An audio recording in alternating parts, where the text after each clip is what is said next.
sa posisyon ni PBBM ngayon, no, ni Marcos, presidente ng Pilipinas, ay hindi talaga nagbababa yan sa Malacanang kasi nakaposisyon siya. Ngayon, civil war ang mangyayari dyan, magkagulo.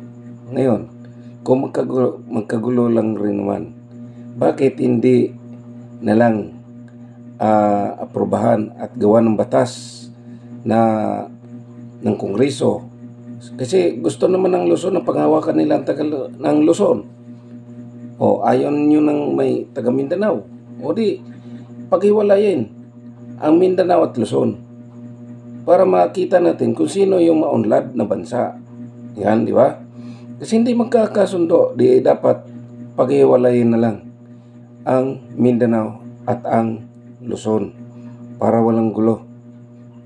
Kasi lahat gustong mamuno sa bansa natin.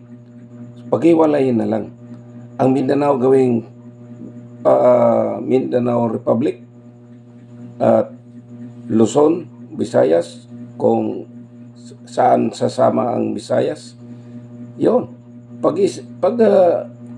isipan nyo yan, gawin nyo yan, lagdaan nyo ang batas para masolusyonan ang problema. Yun lang po. Maraming salamat.